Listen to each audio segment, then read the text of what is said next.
Welcome to Asexual Perspectives Awareness Month, day 21.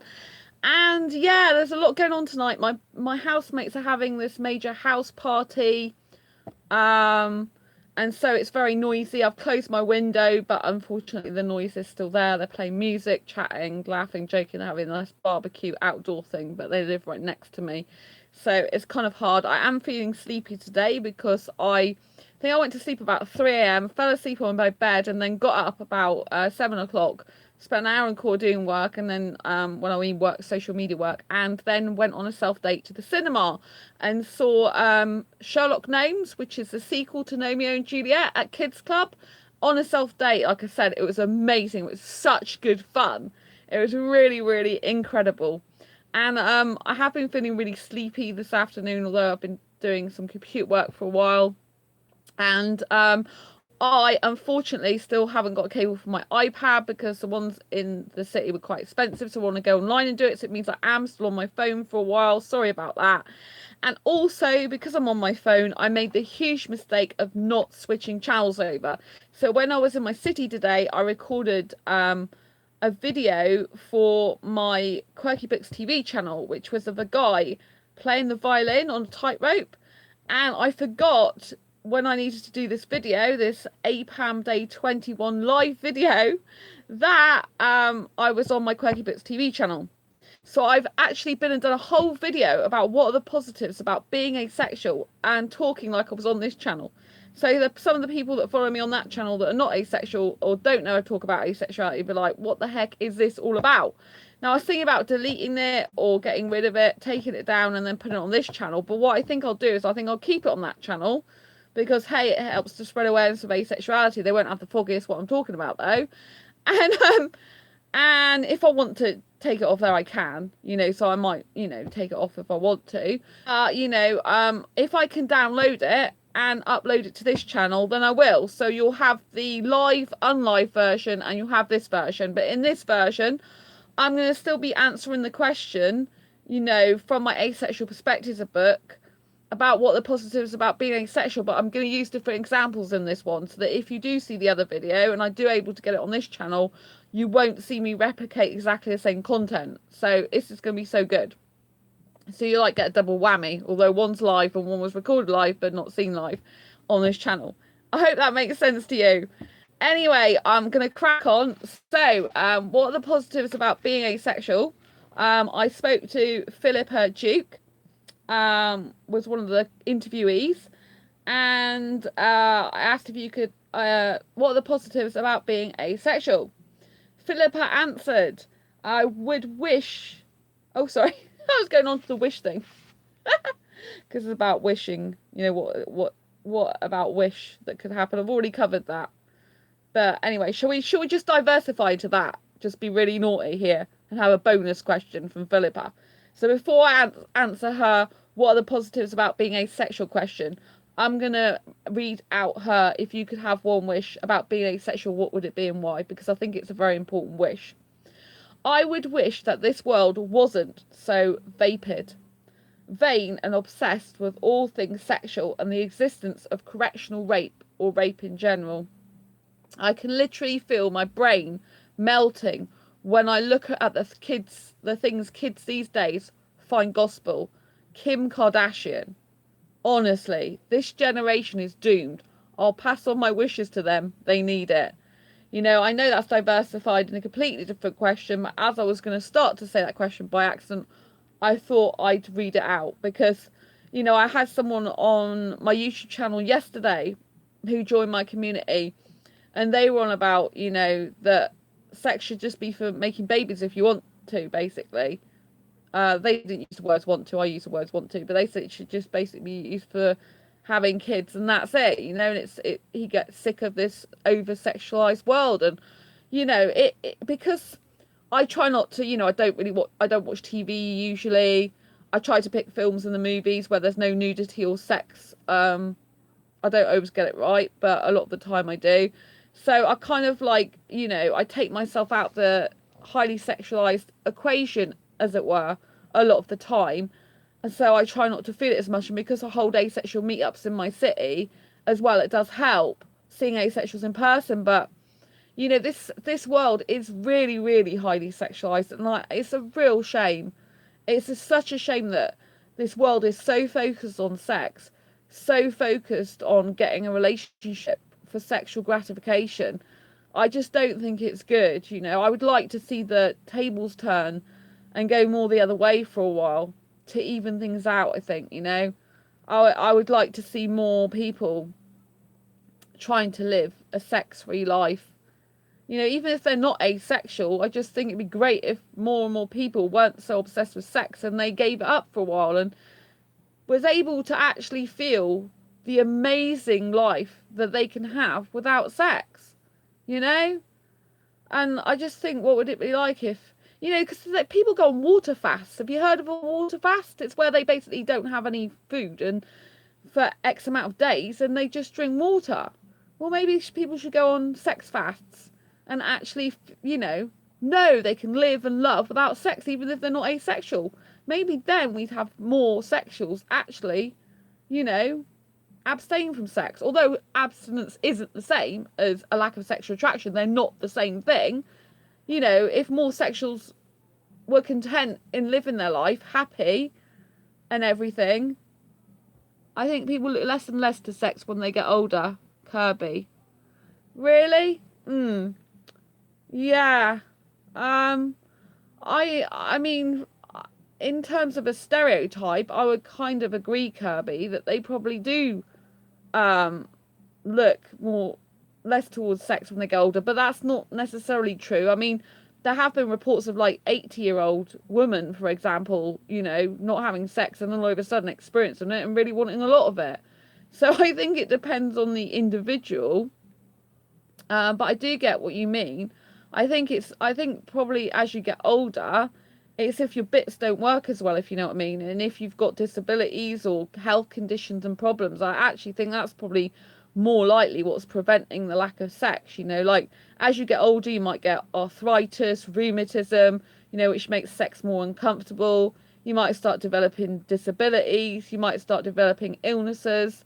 So I kind of think that is why that people when the people get older, they kind of go away from sex and don't need it and want it as much because they've got other sort of things going on in their life.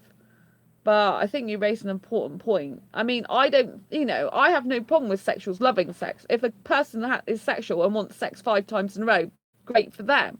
I don't want to be involved in it, but if sexuals enjoy that, that's fine.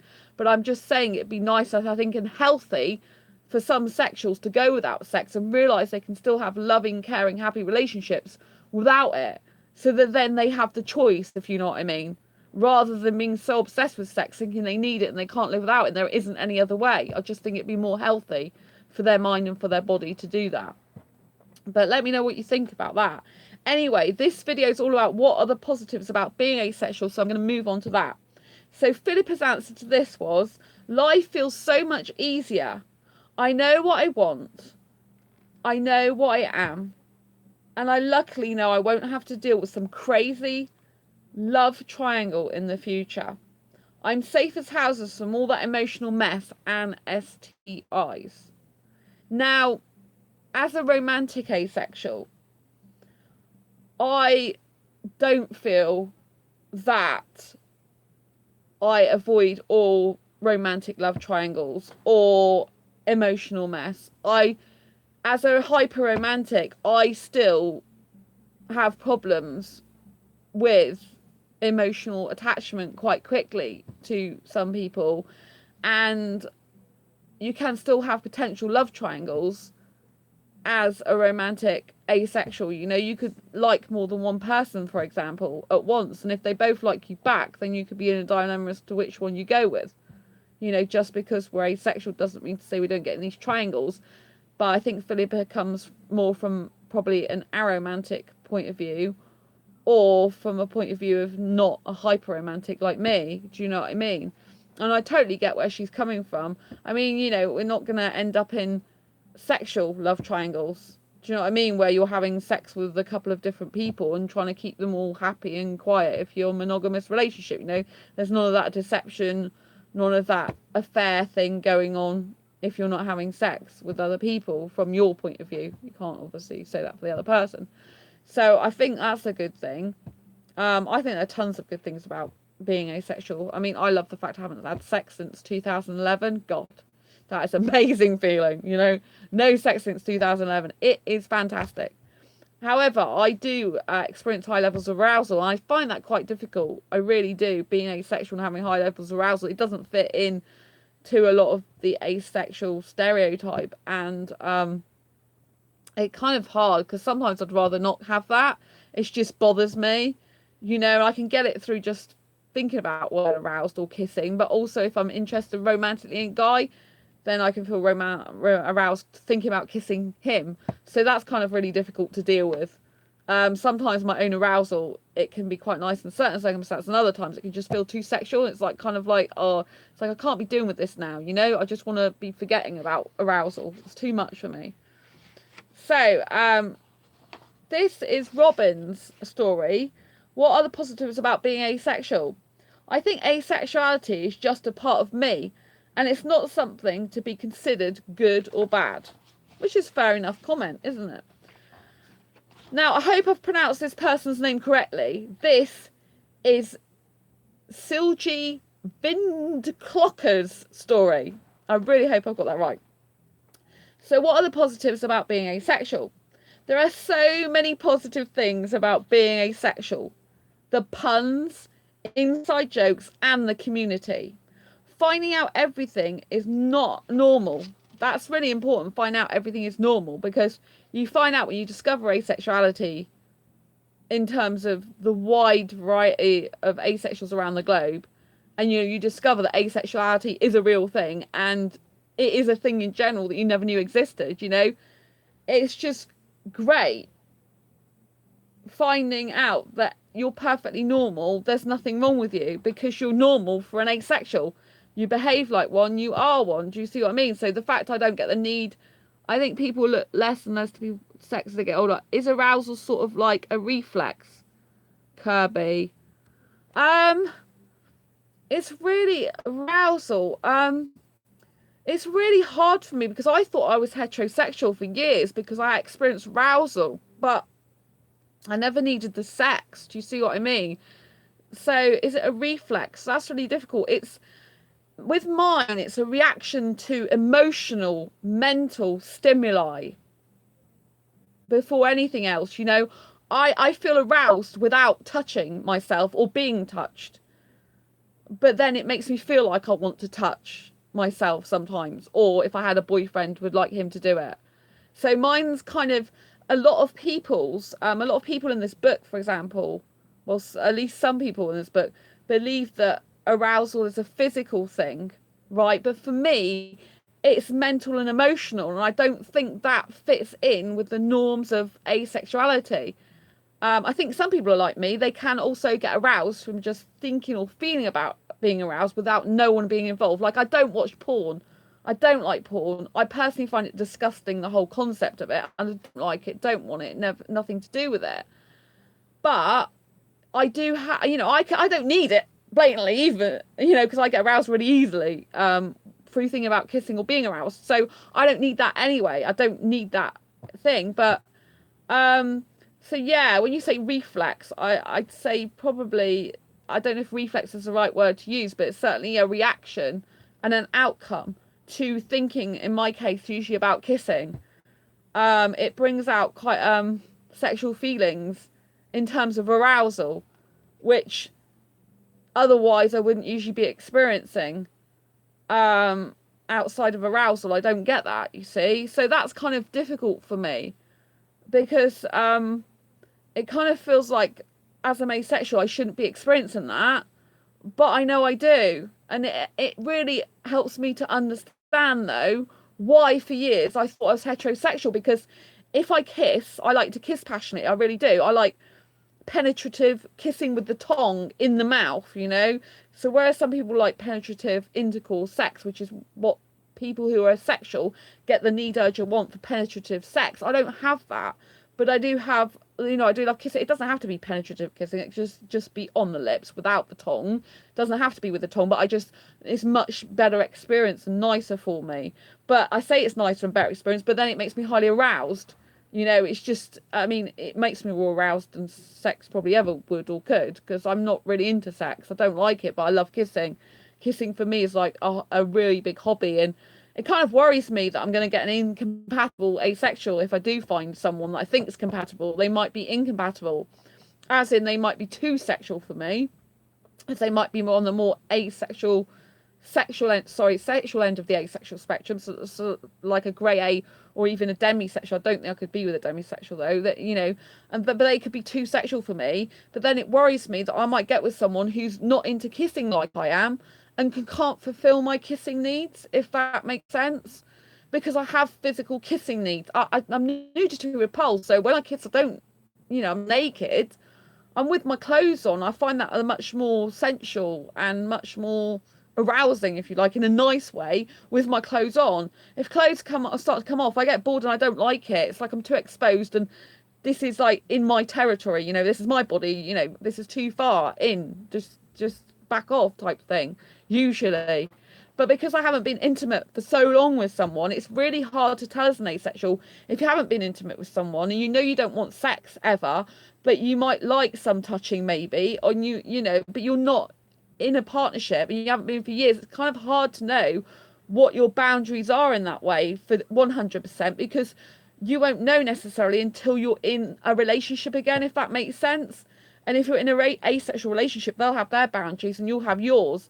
And really, you need to find someone as close as possible with compatible physical boundaries. Be that, some asexuals don't like any touching at all. Some are like full strip tease act. What I say, action, full stripping down without the intercourse. And some asexuals just like some touching, or some like it under certain circumstances. So it's really hard. I hope that's answered your question, Kirby. It's something that's very hard for me, that I find really difficult as an asexual. And the hyperromanticism sets off the arousal. So it's a very difficult combination. And it's kind of hard to get out of and break the cycle. The only best thing to do is to sort of concentrate on your projects and distract your mind, really. But if you've got someone in your life that's come into your life and you're quite attracted to them romantically, it's kind of while they're around, unless you limit the time you talk to them or be around them, then it's kind of like it doesn't go away very easily or very often. So it's kind of difficult.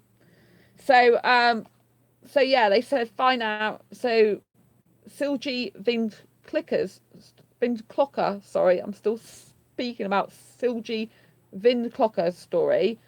I was saying that find out everything is normal is one of the positives they think about being asexual. Oh, and the promise of world domination. I love that one.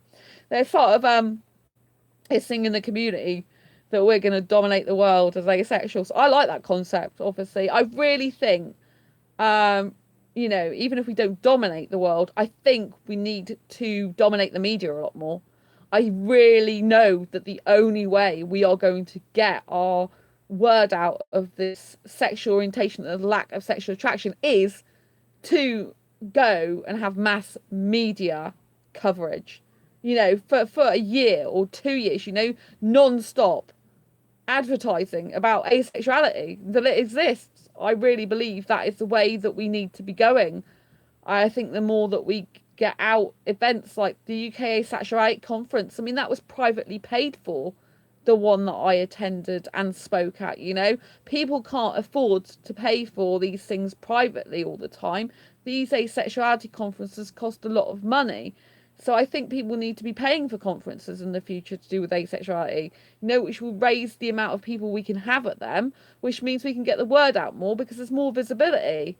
And we need more, we definitely need more in the world. I mean, I personally have got my Asexualise Academy out now. That's asexualizeacademy.com, in which there's a free 9-part video training series that you can get, which is called Asexuality Basics for Beginners, an introduction to asexuality. But it's quite advanced stuff. It goes into the asexual spectrum, but also the variations in romantic orientation, sexual orientation, to do with the asexual spectrum. And, it just gives a really good insight into the asexual spectrum and aromanticism as well. So it's really, really important that that people have access to information. But the Asexualise Academy is the world's first online training centre and school for asexuals and asexuality, and I will be having paid for course on there, but you can join my tribe to get them a lot reduced. But I'm specialising in designing courses for asexuals. It took me 4 days to do that video training course. That's a free course on there, because when I'm doing training courses, I'm specifically nailing down the facts you need to know about an asexual related topic to get you where you want to go quicker. There's tons and tons of information and forums and things you can search for on the internet to your heart's content and get it for free. But I spend my life, the majority of my life, devoted to asexuality and talking about educating in groups, private message, all my time. So I either do this in a big way, or I won't be able to do it in the way I'm doing it in the future. So I need to make it part of my life and my business more. And I think people will benefit from my courses all around the globe, and they'll get answers quicker, and they'll have more deeper understanding on more of a one-to-one level, as the courses feel like I'm speaking directly to you, and you get your own profile with your own training area, private training area as well, and then you get to publicly comment within the website about what you think of the course, and sort of there you can comment and other asexuals can comment. It's really good fun. So going back to Silgy again, the sandbox thing, they especially like the sandbox, and the sandbox is part of a set of pictures designed to explain the different sexualities relating to different things found in the park or playground. I hadn't actually heard of this until my interviewee popped up in here and talked about this, so I had to do a little bit of research myself. It's very interesting. If you haven't heard of the sandbox, Asexuality in the Sandbox, do check it out and Google it. It's quite interesting. So it goes: the asexual sandbox, bisexual swing, pansexual merry-go-round, heterosexual slide, and homosexual horsey. I thought it was cute, and they were done in the different pride colours. So that's really interesting. Go and check it out. This is Cassidy's story. What are the positives about being asexual? So apparently sexual people have this inner dialogue. I shouldn't have sex with her, but I really, really want to. Okay, fine. And it causes... Oh, sorry. I couldn't see your comment because they went up too quickly. I'll have a check of them and see if I can find them in a minute. And it causes them turmoil. I can't even speak tonight, sorry. So it says, right, I'll start again. It's because I saw your messages flash up, but I couldn't see them. I don't know if it's because I'm on my phone, so I might have to check it. Let me see if I can get to your comments quickly. All messages are visible. Let me put that one on. Right. In the asexual community, do you know what percentage of people are homo, hetero, bi, pan, aromantic? Right, okay. So, yeah, I'm able to see your question now, so I'll break off from this a moment and then go back to it. So, I don't know the percentage of each different... I see stars and I'm inside. Raven. Hi, Raven. That's great. You see stars in the Asexualise Academy, yeah? Yes, and you're inside the Asexualise Academy. It's awesome, isn't it? Yeah, and there's cake there as well. If you haven't checked out asexualizeacademy.com, go and check it out. Really, it is a really good site. I spent a lot of money, time and effort on it, so go and check it out. But yeah. Oh, on your shirt. Yes. Yes. Raven, on my shirt. Yeah, this is true. So basically I did, I'm diversifying into lots of different things. I've got to remember what people have asked me different questions. So Raven, yes. So actually, the shirt that's got the asexual flag colours and the stars on it, it's really good. It's one of my new designs.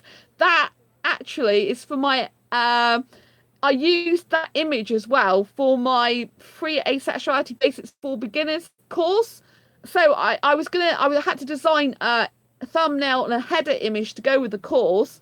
And as I was designing it, I thought this would look fabulous on a t-shirt. So I decided at the same time to create a t-shirt, because I design asexualized t-shirts for, asexuals myself. I love design work. I never years ago thought I'd do design work. I thought, geez, I can do something like that, but I love it. So that's what I designed it. And on Redbubble /people/asexualize, so it's redbubble.com/people/asexualize. If you go to that and look at my shop, you can see that some of the designs they've got just asexual flag colours and then the 4 stars across it, whereas other ones on the Redbubble shop, they've got all these stars because I literally replicated the pattern and it looks incredible, I think. So yeah, check out my Redbubble shop if you're looking for merch. Thanks for bringing that up. Now, going back to Kirby's point, do I know the percentage of in the asexual community of bi, pan, aromantics? I don't know that. I'm really sorry, I don't. I know that as a general rule, though, there's more aromantics than any. So there's more aromantic asexuals than romantics, for example. I do know that much. So that's why it's really hard if you're romantic to get an asexual match. I mean, I only get attracted to younger foreign guys as a general rule, especially in terms of wanting to kiss them. So I can get feelings of romance for asexual friends I'm really close to, but it's not enough to want to kiss them. So, but with younger foreign guys, like I really want one as a life partner. That's what I'm into. Younger foreign guys, I like the look, I like the feel when I'm around them. I usually have tons in common with them. I like their vibe. And I'm currently speaking to 3 asexual younger foreign guys. They're all from the UK, but 2 of them are aromantic and 1 is romantic, right? The 2 that are aromantic, I think they're a lot more used to British culture. The third one that's romantic, he is only been over here since 2016, yeah. So his culture is very different in some ways to mine. So he's and he's still got language that, the English language that he's trying to learn. But yeah, the other 2, they're really nice guys from what I know of them. But they're aromantic. So there's no point in me even thinking about a possibility of ever dating them in the future because they're not interested in that. One of them was at a conference, actually. I told him he was beautiful. And I said because I didn't know he was aromantic. And I said, I don't know where you fall on the spectrum. But we've become friends on Facebook, get on really well. And hopefully you should be coming to my next meetup. But he told me straight, he said, I don't want to date you, Sandra. I'm aromantic. I don't feel that way. I could never fulfill your romantic needs. And that's cool. And that's great. But I didn't know that. But you need to have these conversations, see? So I hope that's answered your question. I know that I haven't got statistics. I mean, we're a recorded 1% of the population, and some statistics come up with 2. I saw something that was even 3 the other day. But as a general rule, yeah, the aromantic asexuals, the one that don't experience romantic attraction or sexual attraction, they're the ones that there's more of, which makes it very difficult if you've got romantic feelings, like romance. So I'm going to go through Cassidy's story again because I was in the middle of it and it's great. I love the interaction. So if you've got any comments and queries, just please, drop me a comment and I will try and, answer them as soon as possible. So I'm going to start this one again there, Cassidy. So what are the positives about being asexual? Apparently sexual people have this inner dialogue. I shouldn't have sex with her, but I really, really want to. Okay, fine. And it causes them turmoil. I only have these feelings about whether or not I should eat chocolate. I love that. Also, I have enough body/mind fights going on without whether or not I should be playing pelvic pinochle with people. I have anxiety, which causes my body to randomly think I'm in mortal peril at inappropriate times. And I think that's a really good point because a lot of asexuals suffer with anxiety. I don't know if you knew that. And I, years and years and years ago, was diagnosed with a condition called generalized anxiety disorder, GAD, level 4, which is really, really high. I think the highest you can get is level 5. And years ago, I couldn't even talk to people outside a one-to-one basis. It would have to be one-to-one basis, me and them, no one else, no group. I wouldn't have many friends because I was like this as well. I wouldn't go out in groups at all. I wouldn't socialize in groups. And now my life's completely different. And I had to spend years training myself to push through my fears and personal boundaries to be in the position I am today, to not be that anxiety-driven person I was years ago. So I still have some anxiety. I haven't totally got rid of it, and I don't wish to totally get rid of it because some anxiety protects you as a human being. It helps you to know that there is possible dangers out there, and it kind of warns you. And it's hard to know sometimes where your intuition is, your intuition or anxiety, though, because that can be hard, but usually mine go together, actually. So I've had times when I don't, I should be trusting myself more than I do. So I spent years and years of my life training myself to be less anxious, and I live on my own, and it's really good, though, for anxiety. I noticed that when I'm single, it's much better for me than in a relationship or even potential relationship, because I do get relationship anxiety is really the only major anxiety I still get. It's the one that I can't really control. I don't feel I have enough control over it. I feel like it has a mind of its own. It kind of takes over my body. It's a really nervous energy. I get butterflies in my stomach. I need the loo all the time. It's just quite horrible for me. And so if I'm really interested in a guy, actually, if a guy's not interested in me back and he rejects me, it's not the end of the world. Although I don't like it in the sense of, oh, it's quite sad, it means that I don't have that relationship anxiety because I know they're not that interested in me. Whereas if I have a guy who really likes me back and really interested in me and I like them, there's mutual romantic attraction, for example, that is scary to me.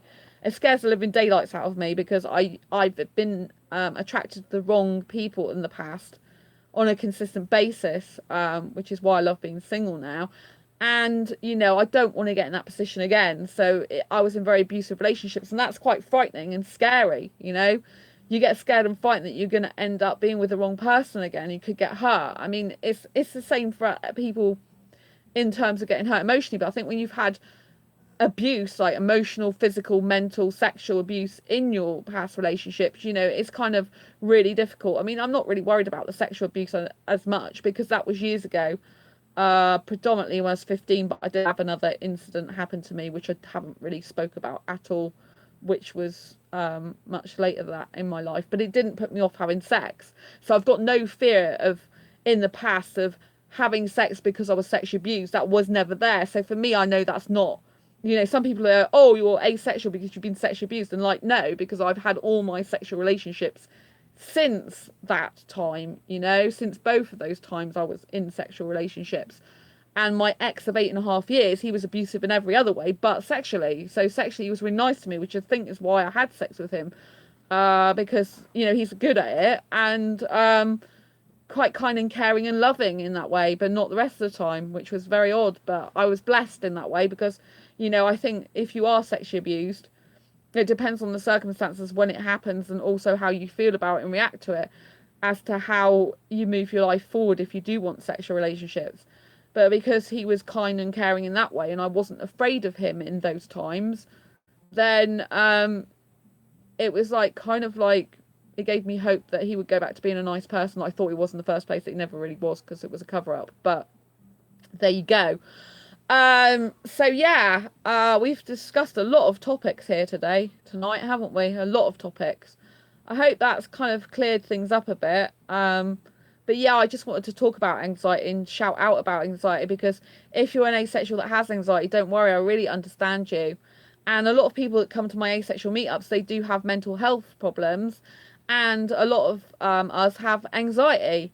And I love the fact that I'm able to use my own skill set that I've learned to help with my anxiety to help other people. So there's certain things you can do if you're organising an asexual meetup, which I should have the footage out from the asexual meetup. Yeah, that clears things up. Thanks for explaining things. Thanks. Oh, that's great, Kirby. Yeah, that's wonderful. So yeah, I was explaining that I should have the footage out in a little while about the asexual meetup, that how to arrange an asexual meetup for beginners. That was it was filmed at the UK Asexuality conference. My friend who's filmed me, he's busy with his own projects as well, so it's taken a little while. But the first video, two videos of the conference out, so the full conference, UK Asexuality Conference 2018's out that I spoke at in the relationships panel. That's got all of us talking, me in a team of 3, and it's also there's a separate video that's just over 7 minutes long. I think it's nearly 7.5 actually. That just has my talks on asexual relationship and self-dating actually. So go and check those out if you haven't already. Don't forget to subscribe to this channel as well. I mean, if you aren't already subscribed, please subscribe. You know, it really helps me out, helps spread awareness. You'll get notifications if you hit the bell icon of every time I post a new video. And, you know, if you have got a friend or someone who you meet up with that's got anxiety, there are certain things you can do to help them. Like you can, for example, like at my asexual meetup, something I do all the time is I will meet people off the bus or off the train, people that are asexual and have anxiety, or from their hotel, so they don't have to walk alone, so they don't have to walk in a room on their own. So say, for example, I'm holding a meetup on a Saturday, which is usually when I hold them. Say the meetups start at 1:30, and their coach, for example, gets in at 12 midday. I will then go and meet them off the coach. I will then walk with them because my legs are my taxi because I don't drive. So I'll go and walk with them to their hotel, make sure they're booked in and everything. Or if they're not allowed to book in yet, make sure they've left their luggage or whatever there and, you know, it's safe. And then, as safe as can be, and then obviously I will take them directly to the venue with me. So they're with the one person, they've got someone they know because they always spoke to me online before, usually, unless it's a friend that's bringing a friend along, which hasn't happened that often, but it could do. And, you know, and then they know me usually, and they've got me to always be a point of reference for them. So if they go to the group, and usually we're all got some sort of like issue with mental health or had a mental health issue, so we're all relatable to each other anyway, which is really cool. But you know, they've always got me as a point of reference. I'm always there, like I always look after them. I kind of feel like although I like being like a kid a lot of the time, like a girl, and in a romantic relationship I kind of like the younger guy to be the older one. I'm very responsible in meetups. I know I'm the person that looks after my tribe, as it were, that looks after the people at the meetups. So I'm very responsible, and they know that I will look after them. I make a point of saying I will look after you to anyone who comes on my to a meetup that, you know, is experiencing some anxiety or mental health issue. I let them know that it's fine, that we're going to have an amazing time, that hopefully we'll become great friends, you know, greater friends in person, and that I'm there for them, you know, and I really am there for them. My job is to, in that environment, is to basically be a looker after, a protector, a carer in that role. You know, I don't, you know, one of my friends asked me as well about, you know, we were talking about autism the other day, me and one of my asexual friends, and I was saying that I can get attracted to people who have got autism because I like their childlike qualities, because I like being like a kid on purpose. I choose to be that way because it's fun and much more enjoyable in my life. And, you know, they like directness, and I'm very, very direct as well and blunt in what I say a lot of the time. So they like that, they need that. And they've got a lot of other special qualities. And I find it quite easy to bond with guys who've got autism. Not a lot of people can emotionally connect with people with autism, but I can for some reason. I can just connect really well emotionally to them. I kind of understand their needs.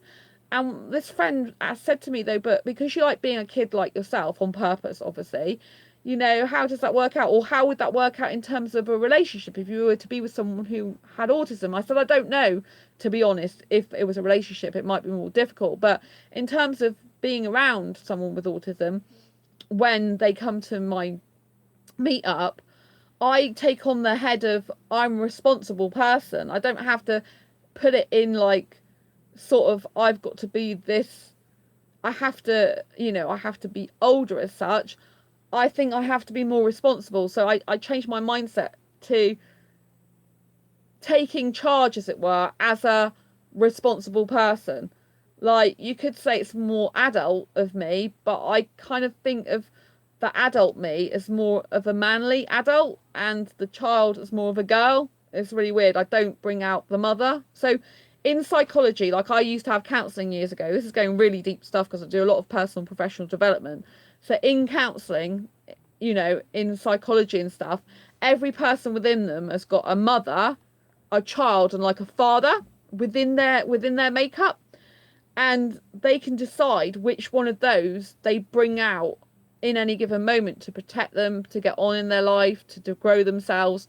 So I knew this from like age 17 when I had counselling. I have a lot of counselling in my past. I don't have counseling anymore. I don't need it. So yeah, so when I was 17, I found this out, and kind of like I really took that to heart, you know. Some people might not, but I did. Okay, often people in relationships, not just sexual romantic, change their personality slightly to balance out each other. Yeah, I think that's a really important point, Kirby. I do actually, because I'm not one to really compromise as such, because I think compromise, someone loses something when they compromise. But having said that, I do agree with you. I do think that people in relationships and romantic relationships in general, and it even happens in friendships, I do think they can balance each other out. And I've learnt this, especially because I've got a friendship, not a romantic relationship, nothing like that. I'm not attracted to women whatsoever, okay? But I've got a female friend who's my best ever female friend. I've got other female friends that I would, I've got like a best female friend from school. But this friend, right, this bestest ever friend, female friend, she goes out of her way. There's a difference between compromise and just expressing different aspects of yourself. Yeah, Kirby. Yeah, expressing different aspects of yourself. That's if the aspects are there in the first place. If the aspects are not there and you're having to change something about yourself, which compromise a lot of the time really means you've got to change, then, you're not really being your true authentic self. That's the problem. I'm all about, if you know me online, not just through asexuality, you'll know I'm all about being quirky and about embracing your quirky, being your true authentic self. And I think that in a relationship, unless you get someone who's very compatible with you, it's very easy to lose yourself in that person. It's very easy to lose your identity, very easy to not understand who you are anymore, because you can become too compromising, like too giving, because people associate love with giving all the time, and that you've got to give, and kind of give up some of what you are in the process without even saying they're giving up. I mean, you don't say you're giving up. It's something that never enters your head. Thanks, Kirby, but it's actually true. It's the things that we don't say that happens. So when I was talking about my friend, I've been friends with this best girlfriend, just my friend, for 6 years now. But it took me about 5 years just to trust her totally, because I've had problems in the past with both guys and girls with being bullied and things, and sort of, undermining me, being disrespectful, nasty behind my back, and all sorts of stuff. So anyway, it took me a long time to trust her, but I totally trust her. But we really, like, she's very different to me, Um, she's very different to me, and sometimes when I'm around her, I'm like a mouse, which has kind of worried me sometimes in the past, because I'm very much not like a mouse on my channel or any other type of scenario a lot of the time, yeah. But it's kind of like I'm consciously aware of it, so I make sure that I know how I'm behaving around her, and if it's healthy for me or not. I ask myself, is this healthy? But as times progress, I am a bit more outspoken than I probably was before, but I am less outspoken probably with her, and I let her be more outspoken with me. So it's kind of like, she's a bit more like, sort of, she's got some guy traits as society would see it as well. She's like, will be able to down pints just as much as any guy will, and probably put the guy under the table in terms of drinking. I don't drink. It's drink talk. Do you know what I mean? I'm not in that life. She drinks, I don't. But she could easily hold her drink, for example. She could fight a guy if she wanted to, physically. You know what I mean? She's built that she can do that, and not just physically but mentally. So she's very different to me, but we complement each other really well, and we do have aspects that rub off on each other. Like, there was a time, right, when I like younger foreign guys, right? And in the past, I've dated heterosexual younger foreign guys. I try to only go for asexual foreign guys now, romantic ones, but I haven't found a suitable asexual romantic foreign guy partner yet. There is still hope. Um, so, she was saying to me, because I'm really attracted to really young guys, like in early to mid 20s, like 21. My favorite kiss ever was with the Bangladesh guy who's 21 years old. I didn't know he was 21. I thought he was 23, but when I saw his Facebook, he was 21. And yeah, so he was 21, and but yeah, I had a really nice kiss, and I thought, oh wow, I like younger guys more young than I thought I did. And my point is that, you know, she was quite uncomfortable, I think, of the fact that I liked younger guys and kissing that younger guy. But then she had a situation where she had like an 18-year-old that was kissing her in a pub. And after that, it was like all different. Um, so her view changed of dating or being in a relationship with a younger guy, you know, well, more like dating really, or kissing, you know. So it was kind of like really weird to see the contrast between how she was before uncomfortable to completely comfortable with the idea of me liking younger, much younger foreign guys and being kissing with them, because she done that herself. I haven't kissed an 18-year-old. The youngest I've kissed is a 21-year-old, and my friend's older than me. So when she kissed that 18-year-old, you know, it's a big deal for me because her mindset completely changed around that, and that was really good for me, you know. And you know, sometimes we will maybe wear like some similar clothing as well, and you know, sometimes in our attitudes and mindset will be similar, because like you said, you can get sort of like complementary with each other, and you can get sort of pick up each other's traits after a while. So that can be a good thing or bad thing depending on if the traits are good or bad, can't it? um but yeah, I have been asked out on a date by an 18-year-old, but I didn't go because I'm asexual and he wasn't, and he was asking me back to his place, which would have been his dormitory because he was at university. And when the lights went up after I danced with him for about 10 minutes, this is going back a few years ago now, some other people were like, oh, look, you know, she's a lot older than you. And when we got out into the broad light of day, still, he was still asking me for a meal. And he seemed quite a nice guy, actually. But, you know, I said I'm not that type of girl, you know, because I'm not into sex. I just don't think it would be fair of me to have, you know, dated and gone on a date with an 18-year-old who basically wanted sex from me. I mean, you could, if you're sexual, you would have found that a compliment. So I think it's nice that a 18-year-old found me attractive. I do think that's a nice compliment, even though I'm older, because I think that's really nice. And you know, and he really was serious about taking me out for a meal. That's really nice to be asked for that. But you know, it's usually younger than I would ever go for, usually. But in terms of British guys, because I'm not usually attracted to British guys, if I do get attracted to British guy, it's usually much younger. I go on a website and I think they're 21, but really they are like 19 or something. So, you know, and I'm like, best avoid that, you know, because you know, it's not a good idea to go that. A 21's usually the youngest I go upwards. But ideally, I want someone 24 or 25 because they know what they want out of life more than they, you know, they're more into wanting a serious committed relationship, and they've more likely got the funds to be able to do that. Because as an asexual person, you're unlikely to meet someone in your own city, so you're going to have to like fund traveling or moving. Do you see what I mean? You're going to have to be open to that. But if you're with someone who's younger and they're still studying and they're fixed at their university where they're studying, and you don't live near them, then you can't really have a sustaining long-term relationship unless you want a long-distance relationship. You see, it's not going to work. So all this, you know, compatibility also goes on not just your likes, wants, needs, dislikes. It also goes on your location and all sorts of stuff. It's quite mind-blowing what goes into it. Anyway, I've loved you joining me. I think, Kirby, you've been on this video chat with me live here nearly the whole time tonight, and I've been going for nearly 50 minutes. So I thank you a lot. Lots of love to you for tuning in. I really appreciate all your questions. I love getting questions. I really do. It's amazing.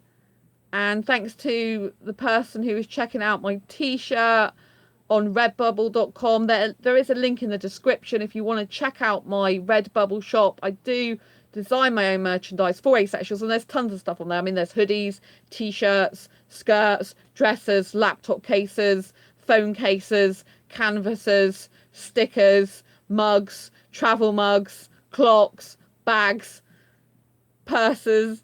Well, it's like a purse. Yeah, there's pretty much like tons of stuff on there.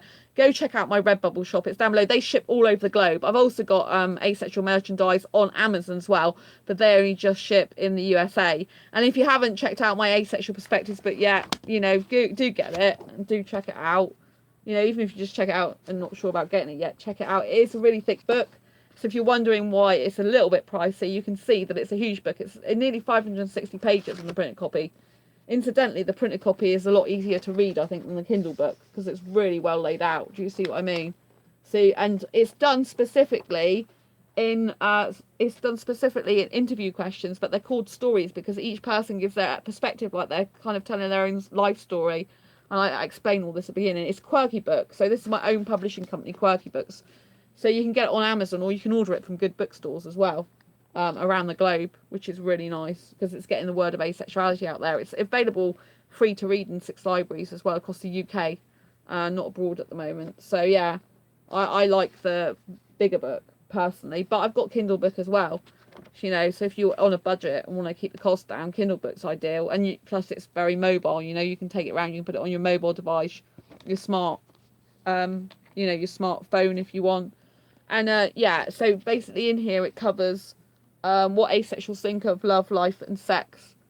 And I interviewed 46 asexuals across the globe and across the asexual spectrum. And the good thing about this book is it doesn't just give you textbook definitions of asexuality. It actually shows you what it's like to be asexual from the various orientations across the asexual spectrum. I cannot stress that enough. It's one thing to go to all these different websites and see, yeah, this is what a hetero romantic does. This is what a pan romantic's like, you know.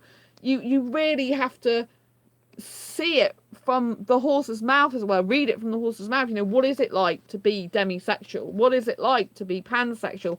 What is it like if you got if you're transgender? There's transgender people in here. You know, what is it like if you're aromantic to be in a world that's highly sexualized but also romantic a lot of the time as well, you know? So it's a really, really interesting read. I'm not saying that because I wrote it, but because, you know, there's 46 other asexuals that took part in it.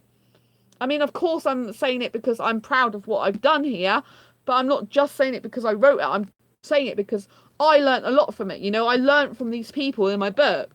I got a deep, deep, deep understanding to educate other people about asexuality from the people that took part in this. A lot of the Asexuality Visibility Education Network, asexuality.org, otherwise known as AVEN, a lot of the people on there took part in this book. They were originally from there. That's how they came to be interviewed in my book.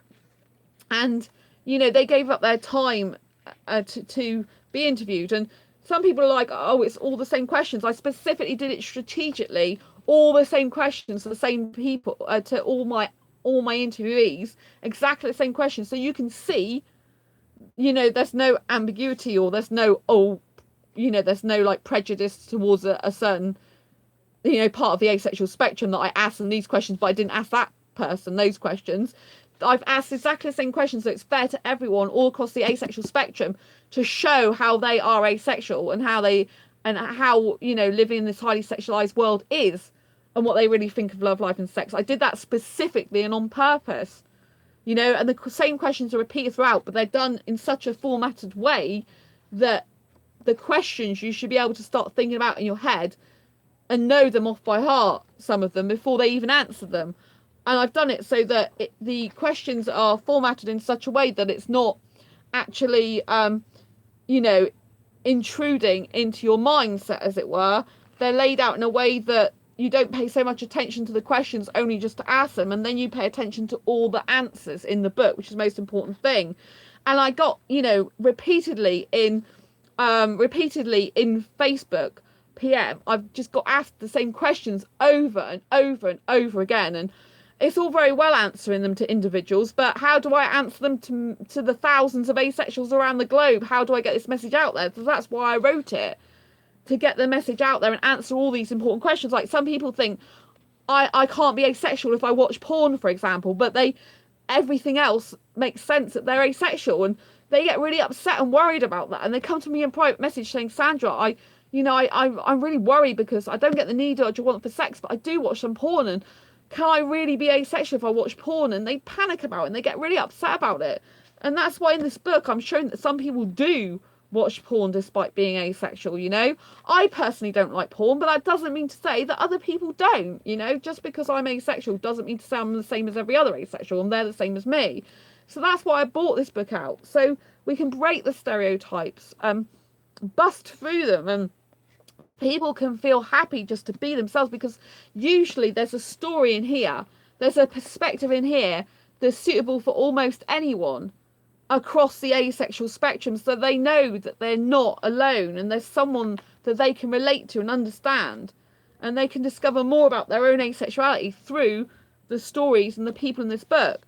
And each story went through at least 3 edits, but when I say edits, I've kept them really minimal so that they speak in their own language, so there is colloquial language in it.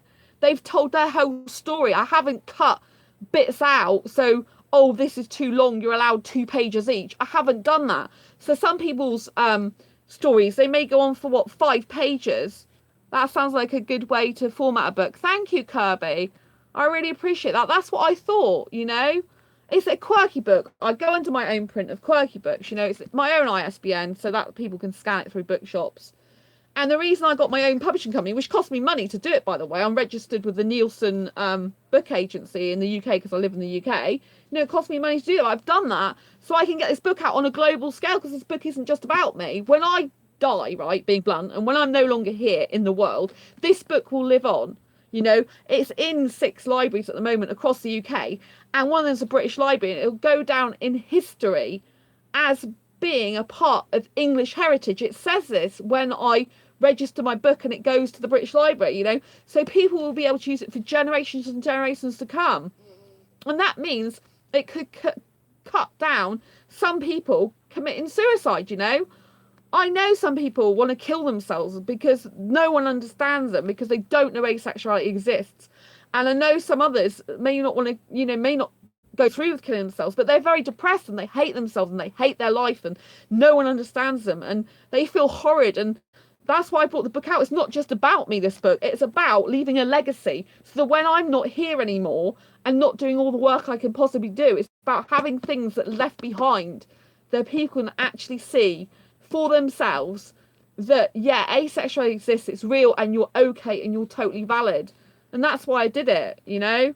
That's why I did it. I'm so proud. Some people are like, oh, why are you talking about your book a lot? It's because I'm proud of this book. Because this book isn't just about me. This book is about all the 46 asexuals and the many thousands of asexuals out there that need a voice. That's what this book's about, you know. There's other books that are written, asexual books, and they're not even written by an asexual. They're written by a professor or someone as an outsider looking in. You know, I'm not being funny, but this book deserves to be high up in the search. It deserves its place, and it deserves people, the most people around the globe, to know about it, because it's by genuine asexuals, written by an asexual, me, and it's designed by an asexual, you know, the book, the way the book's formatted and everything. You know, I designed the layout of the cover. I got this woman to help me, you know, produce my cover. I gave her all these details on what I wanted on it. I did all the blurb, there's pictures of me. This is from my one of my t-shirt designs. So the design, I got a designer. I sketched it out. This is one of my t-shirt designs as well. And then they did that bit for me, but it's all my own work. I mean, this is all mine. I did the Kindle book myself originally. I didn't have no help, but when it came to the printed book, with the wraparound cover, I haven't, you know, been able to do that with the software I've got and the knowledge I've got. And so I got a top designer to do this for me. You know, it's a glossy cover as well, so the cover costs more because I got it in gloss, because I think it's a thick book and it needs a nice cover to show it off. So yeah, this book is about me. You know, there's one person on Goodreads that said about it being needed to be edited, but it doesn't, because I purposely did it with the minimal editing. And people don't realise that every story had 3 edits. There's 46. There's my story as well, which is why it's called 47. There's 46 stories. If you imagine that 46 stories have had a minimum of 3 edits each, that's, you know, that's phenomenal. That's nearly 150 edits. There was more than that overall, but, you know, that's individual. And some of the people I interviewed, they had very, very upsetting stories, you know.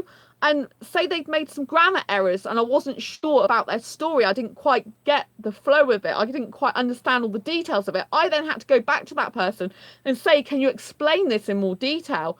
Did this happen? Have I got this right?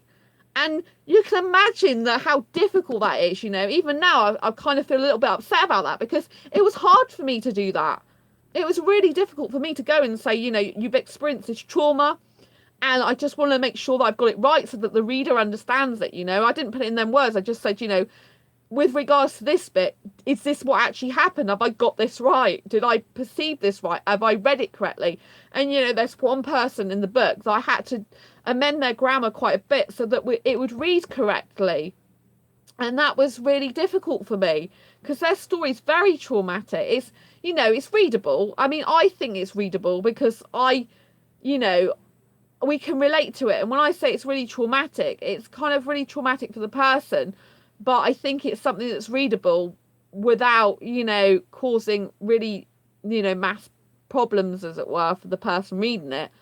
But obviously, you know, these stories are done in such a way that you don't have to continue reading them if you don't want to. You can just dip in and out of different stories as well. So for those of us who, like, I love writing, right? But I'm not keen on reading. I'm being really honest here, right? I'm a writer who doesn't like reading very often. I only read non-fiction. So the stories, what I did is I put the stories out and they're all, like, got their own pages where they start. I don't know if you can see that. So basically, you've got all the different stories, so you can, you know, you can just choose a story if you want. Say you a person who likes those choose your own adventure books. I loved them as a kid. I'm still a kid now, but you know what I mean. I love the choose your own adventure books where you could literally go to a book and you could pick what book you know, which story you wanted. So that's the benefit of having, you know, this book like it is that you can pick a story if you want, and you can just read one story at a time. If you're a slow reader like me, just pick a story and read a story one at a time, you know. And then you could, like, you know, if there's 47 stories, that's 47 days. You just need to read one a day. That's all you need. You can get through the book then, but it does give you a good overview of all the spectrum. And I noticed in reviews of other asexual books, some of the really, really popular ones, one of the criticism was there's not enough asexual stories. There's not enough real life points of view from real life asexuals. It's a lot of textbook definitions, a lot of this, you know, talking around the subject, nothing concrete. But this is like concrete. This is their own perspective told in their own words. And I've kept the colloquialisms in it. I've kept both American English, you know, and British English in it, which is not usually done. But I've kept that for authenticity. And so that people know that I'm not manipulating the text for my own means. It's so that their stories are really told in their own language, in their own way. And it gets their point across how they want to get it across.